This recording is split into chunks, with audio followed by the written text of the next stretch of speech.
What's an industry secret that people should know? Story 1. Half of the so-called services they offer at Jiffy Lube never get completed, either because of laziness or it may be impossible to do it the proper way on certain cars. The store's hours distributed for employees are directly affected by average ticket sales, which means if we didn't have an average of $65 plus per car at the end of the day, then we got written up. At least that's how it was when I was store manager at one. Jiffy Lube is a dirty, evil company that takes advantage of people, and that's why I left to take a lower position elsewhere. Even though I made less money, I knew I wouldn't be selling people things they didn't need. Felt good quitting that place. Jiffy Lube messed up my car. For note, this car had gotten a new engine about 3 years before and had been well taken care of. They failed to put a plug back on the oil pan securely. The check oil light was for some reason disabled, and the first clue I had something was wrong was when the engine seized. After fighting with them for a month, they agreed to replace the engine. They replaced it with a junkyard engine that wasn't even checked. It broke in a way that was too expensive to fix about 3 months after they put it in. They junked my car, which should have lasted me another 8 to 10 years. This happened to my mother at Jiffy Lube. She was driving down the freeway after her oil change, all the idiot lights came on, and other drivers were waving her down. The plug wasn't replaced right and all the oil was dumping out. It ruined her otherwise fine, older Subaru wagon. Jiffy Lube actually accused my, at the time, 50-something-year-old librarian mom of maliciously removing the plug herself in order to try and get money from them. In the end, they paid. None of our friends or family members have gone there since. Not over the incident itself, but the way they treated her. Screw those guys. I too have had bad experiences with Jiffy Lube. How are they still in business? Story 2. I work on a farm. When they say you should wash your produce thoroughly at home, they're not joking. Just this week, I ate a crap ton of broccoli and hummus before I looked down and realized I had eaten about 100 tiny aphids. In the horticulture industry, don't eat anything without washing it, and when buying fresh plants, for example tomato plants, always wait at least 14 days before eating from the plant. Most withholding periods are around 14 days. The crap we spray on everything is quite nasty. We have regular blood tests to make sure we don't die. Pretty much. Bugs, chemical fertilizers, manure, pesticides, all fantastic reasons to wash your produce. Just do it. Story 3. Large chain bookstores. So many perfectly good books get thrown out. Mass market paperbacks are cheap to manufacture and get shipped out in huge volumes. For some publishers, particularly ones that put out new mysteries or romances quarterly, when the bookstore wants it off the shelf to make room for something new, it's just not worth the cost of taking them back and finding someone else to sell it. But they don't want anyone getting them for free. So as a bookstore employee, I spent hours ripping the front and back covers off of books and then tearing the book at least in half so that no one could read it later. The covers get sent back to the publishers, and the books that could have been donated to a library or school get put in a locked recycling container out back. A manager had to come back and check my work to make sure the books were not left intact. I almost cried the first time I had to rip up a load of kids' books in a city with high child poverty rates and underfunded schools. It's always upsetting to see books destroyed, but in this situation, doing anything else would be equivalent to stealing the very small amount of money that the authors receive as royalties, and ripping the covers off and returning them is a contractual requirement as proof to the publisher and/or distributor that the books reported as destroyed were not actually sold. I totally get that this is designed to prevent fraudulent resale, which is a problem, but I don't think that should prevent the books from being redistributed for free after the covers are returned to prevent resale to people who could not otherwise buy them and who won't make a profit from them. I would like to say I can't believe these big companies would rather destroy unsold stock than give it away for free, but unfortunately, I do. There has to be a better way to handle these unsold books. Story 4. After working in the travel industry, I can tell you that hotel room rates are often not fixed prices. If guests come to the front desk and ask for the price, we generally start at the high end. Most people accept this as fact and pay up. However, if a customer is hesitant or threatens to walk out, we can sometimes drop the price to keep them there. Often there is a bottom line price set by the owners. We can't go any lower than that or we lose money. The best piece of advice I can give to anyone looking to rent a hotel room is to not book on hotel booking websites. Instead, find where you want to stay and then call the hotel and ask to make a reservation. I went online and it was going to be $125 a night for a hotel just outside of Nashville. Then I called the hotel and they booked me for $50 a night. No negotiating at all. This is good advice. After finding the lowest price on a third-party booking site, I always call hotels directly to book rooms. They're almost always willing to match online prices or go lower. Story 5. During the Arab oil embargo of 1974, gasoline deliveries to stations were limited to what they were 1 year earlier, and station sales were limited to what they sold in the previous year. I was working overnights at a 24-hour station in Duluth, Minnesota. At least once a week, the refinery would call and ask if we had room where they could dump a tanker of gas, because they ran out of storage space. So much for the shortage. This is by far the most interesting one on here, if for no other reason that it's from so long ago. Any idea as to why this was done? False supply and demand to manipulate prices, I assume. Now they just charge whatever they want, unless someone wants to explain the fact that stations raise and lower the prices multiple times between filling the tanks. I'd like an explanation too, buddy. Story 6. I'm a celebrity event photographer in Hollywood. Most of the smaller award show winners, like the MTV VMAs, Teen Choice Awards, etc., already know they're going to win. This motivates the talent to come to the event. During the show, they are backstage talking with friends and take a seat during a commercial break, just before their award is announced. The few exceptions are the Oscars and the Golden Globes, where the audience is mostly celebrities. As a former MTV employee, I can confirm, most of the time the awards are offered to get the artist to come to the event in the first place. They would make up awards to get artists to show up. People watch to see famous people who are there to be seen. Behind the stage, we just shuffle them from their dressing rooms out to the floor, back to their rooms, and then out to the press room where they will get photographed by the Associated Press and photo agencies. It's a closed-off backstage area where after getting their photos taken, they will step out the door and into a car. Story 7. Little secret, when you buy carpet, you usually need less square footage of pad than carpet, but most companies bill you the same square footage for both, and often send less pad than you paid for. Can you elaborate on why you would need less pad? Doesn't the pad go under wherever the carpet is? Let's say you have a 10 by 10 room. You have to order 12 by 10 carpet. That's a lot of waste. You only need 100 square feet of pad, but you get charged for 120 square feet. The major thing is, the pad is underneath the carpet and seams don't really matter. You can piece the pad together all kinds of ways, but not the carpet. On bigger jobs, this really comes into play. Carpet always has to run the same direction. If you mowed half your lawn one way and then the other half the other way, it would be noticeable. So this means less freedom to piece together the carpet. Not so with the pad. You can run pad one way, then turn around and run it the opposite, if it's more efficient to do so. You could actually patch together the pad in 20 different pieces in a room that only has one piece of carpet. Story 8. I worked very briefly at an asphalt/paving company. It is apparently pretty standard practice for municipal construction projects, road building, bridges, highway repair, etc., to intentionally take a long time at the start of big projects. It works like this. It's the beginning of the construction season and your company is dirt poor. Bid on a huge job that you don't have the materials for. When you put up the road under construction signage, you receive a percentage of the payment in advance of actual work. Use that money to buy the materials for several smaller and higher profit jobs. A month later, you finally have enough money to buy the materials for the big government contract that you've supposedly been working on all along. This is why you'll so often see road closures that seem to go on for way longer than makes sense. So this is why the freeway by my house has been under construction since I moved here 5 years ago. Story 9.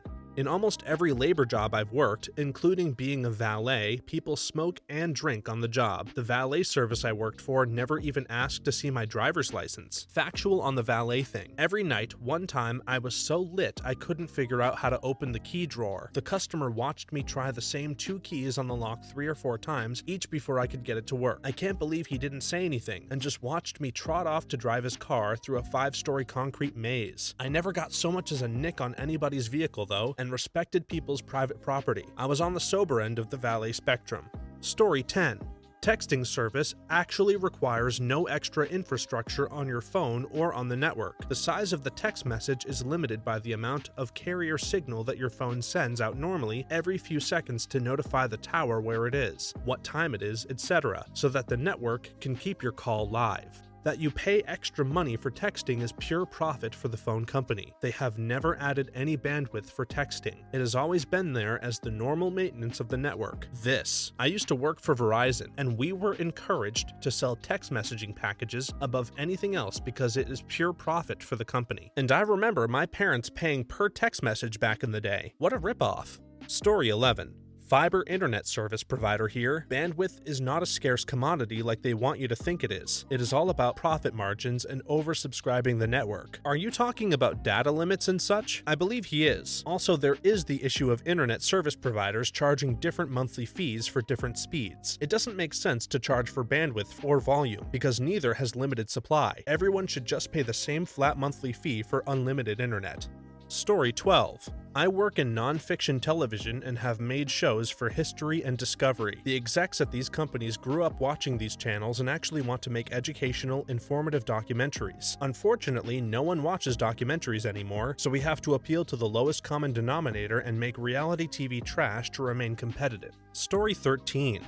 75% of people on Twitter are fake. I used to work for a social media company and spent all day creating and acting like people online to connect people to our clients and make them fans of their music, food, or whatever. We also had a blast program where we could tweet stuff out from accounts to create trending topics, so most of that stuff is organized. I can confirm this in general. I used to work for a social media company, not a well-known one, and there were actually efforts within the company to create fake profiles to increase our footprint. The techniques had advanced to the point where we could even generate paragraphs of coherent text that would be indistinguishable from something written by a human. Social networks are a Frankenstein's monster at this point. It's pretty sad. I had a friend who worked in social media marketing, and all he did was create a bunch of fake Facebook profiles to like his company's page. This just goes to show that social media is not an accurate reflection of reality. Story 14.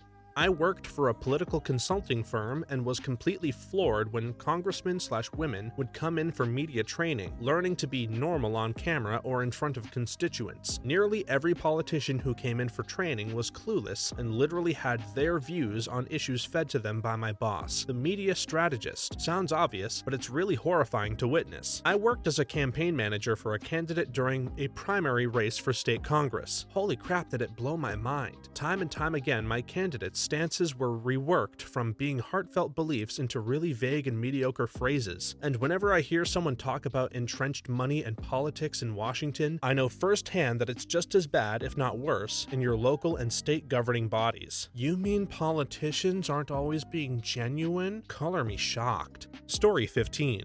From my former job, the US military has a tradition where you spend your entire budget by October, the new fiscal year, or you risk losing that portion of your budget. I've been in units that would go out and purchase $200,000 worth of useless crap just to avoid having a budget surplus. Multiply by the number of units in the military, a crap ton, and you have all your fraud, waste, and abuse. My experience working in government is exactly the same. Everyone would make sure to never have a surplus or risk getting reduced next fiscal year. They'd make sure to spend it no matter what. A new fancy office printer copier machine to replace the fancy one they just got last year? Why not? Gotta use up those funds. And best of all, we get to sell the old one back to the public at an auction later anyway. I know this is a common business practice, but entities that operate on tax money have no business overspending just for the heck of it. Story 16.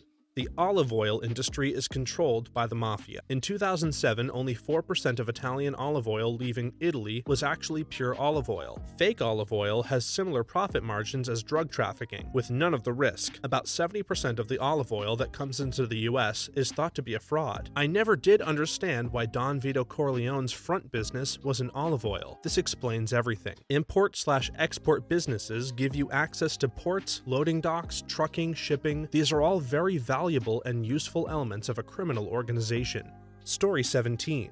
Most people who say this are ignored as kooks, but having worked in pharmaceutical research, I can confirm this. We already have developed better, safer medicines than most of the crap currently on the market. However, due to the following reasons, most of it will never reach the market. FDA approval costs a fair amount of money and time, and for a new drug to be approved takes years. The slightest mess up in testing and back to the beginning, money. If a new drug discovery is not going to be as profitable as the stuff currently on the market, it will simply be patented and sat on, and research funding. There is not enough of it anymore to properly explore all the possibilities. Has anyone in the industry considered going independent or rogue, if you prefer, and tried crowdfunding the drugs? I'm certain lots of people would support it. Cough up a few billions and we'll get started, but keep in mind that we will have to get the few billion back to develop the next new drug with it. Oh wait, now we are stuck where we started.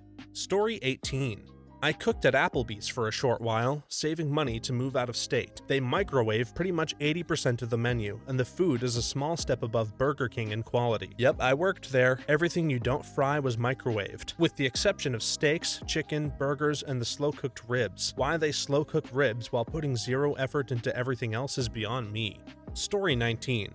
I work for a UPS store. Here are a few things I have learned since working here. Writing fragile on your package means nothing. Your package will get thrown around, dropped, and beaten up. If it is breakable, then according to our guidelines for properly damaged items, it needs to withstand 1,000 pounds of pressure and a 4-foot drop. UPS capital claims are terrible as well, and they will do whatever they can to not pay you for the amount you insure your package for. Former FedEx employee here, the people who actually handle your packages are more or less slave laborers. No one cares if your packages stay fragile or have special instructions. Most of the time, the workers hate their jobs so much, they throw your box on purpose or stomp on it to make it fit in the trailer. Yep, I too worked at a FedEx shipping hub. Your packages get treated like crap, thrown, sat on, squished, you name it. The heavier it is, the worse it's handled. Well, it looks like I'll just be using the United States Postal Service from now on.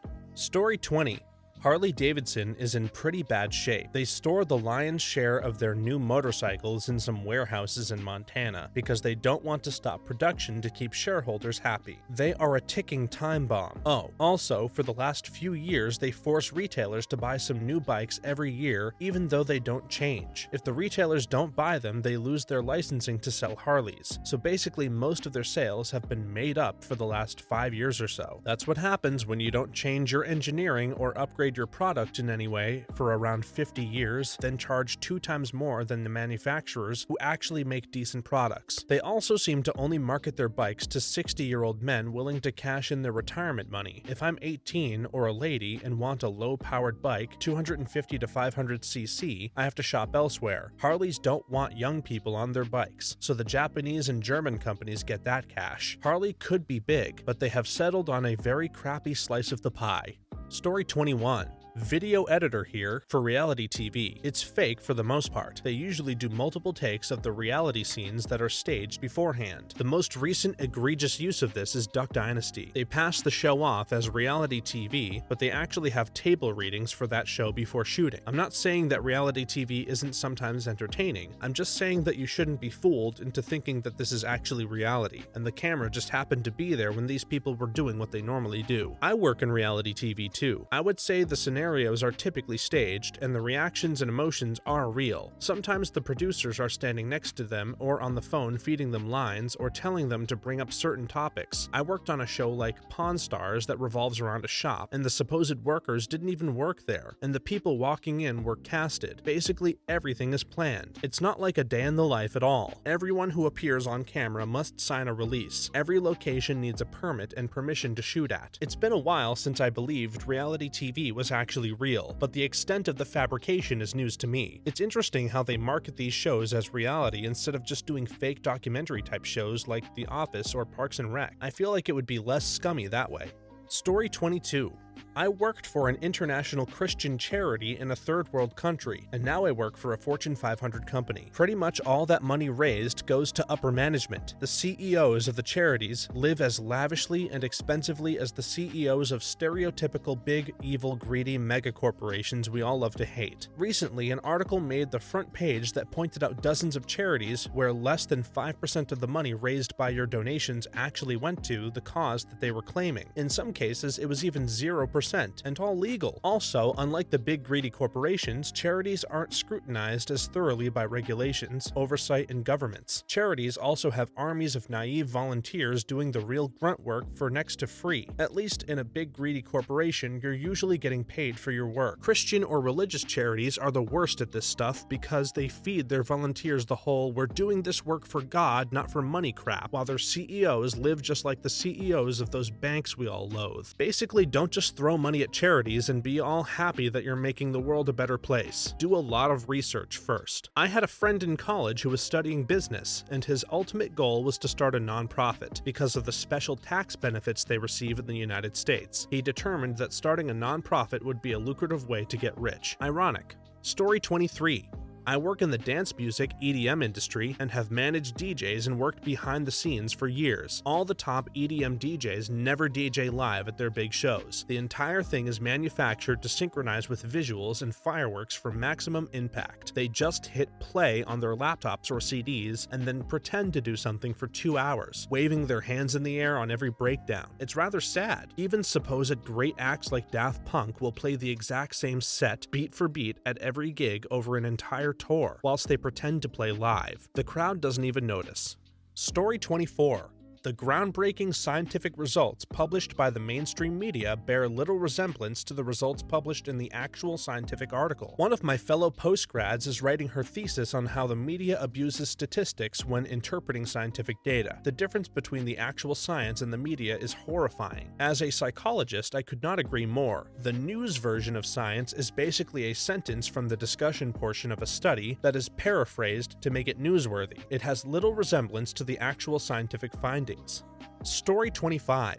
I work in hospital finance. Most facilities provide discounts on your hospital bill if you ask. Examples include uninsured discounts, prompt pay discounts, and charity care. At my previous employer, their charity program just required you to state that you could not meet your basic needs and still pay the bill. Then they wrote the entire balance off. My current employer requires proof of income, but is similarly generous to the poor, or when the bill is a large percent of your income. This cannot be repeated enough, especially at certain Catholic health ministries. They are required to give away $1 million plus worth of charity each year, and it is not that difficult to fill out a couple of forms. Heck, most of the time they will help. Yes, this is particularly true at faith-based and other non-profit hospitals. They often have the most generous policies, but even city-run hospitals do this practice if you ask for help. I know the number one thing stopping me from going to the hospital is the guaranteed fat bill I'll receive on the way out, but that shouldn't stop anyone from seeking care when they really need it, so this insider knowledge is very helpful.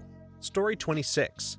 I am a visual effects artist for film and television. Nothing is real. Even the actors' performances are touched up by visual effects. If the director doesn't like that person's expression, adjust it. If they blinked at the wrong time, erase the blink. If they decided not to use that line, but there's still some important action on screen, edit the person's mouth shut. It's not just the most recent productions either. I've seen this going as far back as the 90s. So what I'm saying is, VFX is a lot more than virtual sets and lasers and explosions. It's a lot of subtle things that you'd never guess we had any part in. I can vouch for this. Also, actors get a lot of CGI touch-ups, even in films that don't have much special effects. I have personally seen VFX artists painstakingly erasing Keira Knightley's acne in every scene that she's in. Whoa, do they have to do that frame by frame, or can they use some sort of digital airbrush that can be used over an entire scene? Frame by frame. They have to match the lighting and angles in every scene. Sometimes it's just close-ups, but it's still a crapload of work. Story 27.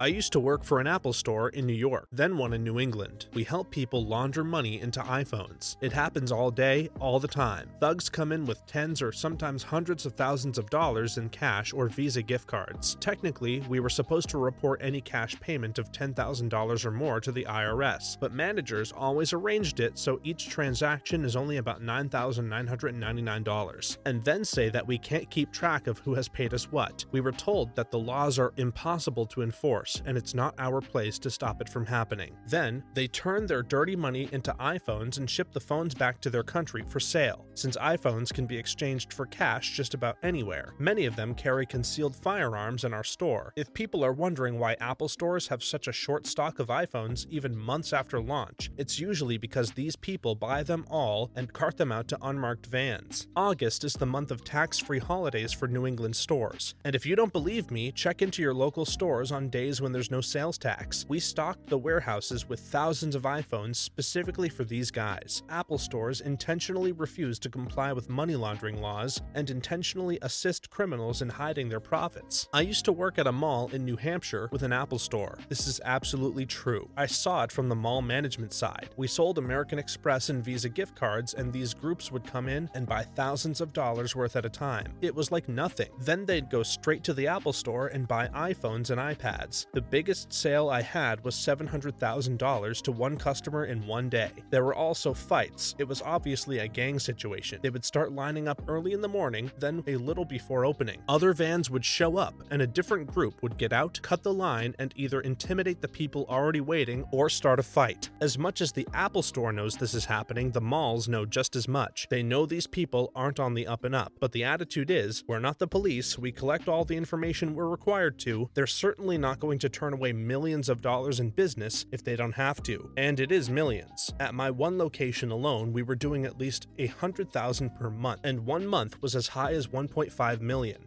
Story 28.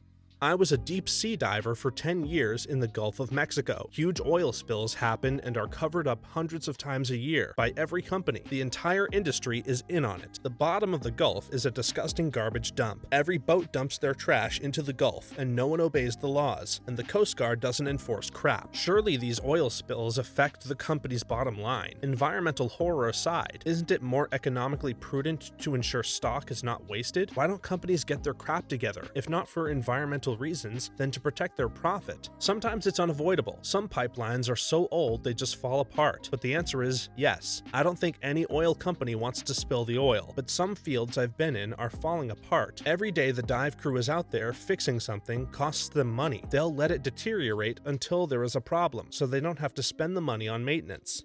Story 29. I have worked for a few for-profit charter schools and have been continually impressed by how many of them will deliberately screw over students to maintain a healthy public image and bottom line. Public schools may not be the best thing to ever happen, but I recommend them over charter schools. My mom was briefly a teacher at a charter school, and it was a joke. They were definitely breaking laws, too. They tried to cut the teachers' pay in half and cut out 2 days of the week of instruction, all while giving the CEO a raise. It was all a scam to get taxpayer money. My experience was similar. We'd have surprise assemblies where the administration would berate the children. One time, they invited the captain of the SWAT team in to give a breakdown on which ethnic group of students would be most likely to get arrested. Story 30. Your airline pilot is probably reading a newspaper for most of your flight, or sometimes watching a movie or playing games on their phone. Flying a plane at altitude is boring, with or without autopilot. A lot of really good pilots will not fly the long-haul flights because all the action is in taking off and landing. Imagine walking into the cockpit on a flight you're on and the pilot is just sitting there playing Candy Crush. I know autopilot is a thing, but I'd still find that kind of concerning. Story 31. I used to work in accounting before going to grad school for a totally different field. Our company didn't do this, but many of the tax preparation companies lobby hard against government attempts to simplify the tax code. Such a huge industry has been built around it that they have no incentive to actually make it easier for the taxpayer to prepare it themselves. They also lobby against allowing the IRS to expand free electronic filing options or automate tax preparation. Even without simplifying the tax code, the IRS can easily handle the procedures for a majority of people. If employers would submit info to the IRS, which they already do, the IRS computes your taxes, and you get a completed form that you sign and submit. People with more complicated scenarios can still do it themselves. This would save all kinds of hassle, but also cut a substantial chunk of revenue from professional tax preparers. So the real enemies are the certified public accountants and not the IRS. Got it. Story 32. When your physician diagnoses you and you seek for a second opinion before deciding on your preferred treatment, do not necessarily go by that physician's recommendations. He will send you to other physicians he agrees with or whom he has shared residency with, researches with, or co-surgeries with. This isn't all inclusive, but it happens quite frequently. You'd be better suited going to someone who went to a different med school and or works at a different facility if possible. Most docs understand and appreciate the wisdom of seeking a second opinion for serious conditions. You don't have to let them tell you where to go, but they can certainly help facilitate getting your information transferred to whoever you select. I can actually speak to the importance of this. I saw 2 different specialists for the same issue. One recommended surgery while the other said my problem wasn't severe and didn't require treatment. Glad I got a second opinion. Story 33. I was in the US Navy, and during my first deployment at sea, I was put on garbage duty. That involves dumping tons of garbage every night into the ocean, except plastics. Those were held onto until they could be disposed of somewhere once docked. Story 34. As a farmer, I can say that organic means almost nothing. It doesn't mean spray-free, as you are allowed to use organic pesticides. It doesn't mean it's healthier for you. It doesn't mean that an organic grower will even sell you only their product. I know lots of organic farmers that buy from non-organic places and then label it organic. And food for thought to vegetarians or vegans out there who only eat organic. The main organic fertilizer that gets used is bone and blood meal, which is a byproduct of the animal slaughter industry, so you're still eating meat. Yep, organic only means that they don't use synthetic fertilizers. That being said, 50% of natural or non-synthetic fertilizer are carcinogenic, meaning they can cause cancer. 50% of synthetic fertilizers do the same, so neither is better than the other. It's been proven, beyond a reasonable doubt, that organic doesn't taste better and isn't any better for you in any capacity. It's a massive scam. Thanks for watching until the end. If you have something you'd like to share, please leave it in the comments below. If you enjoyed this video, please leave a like and subscribe. For more videos like this one right now, please stop by our channel. Thanks again, and see you next time.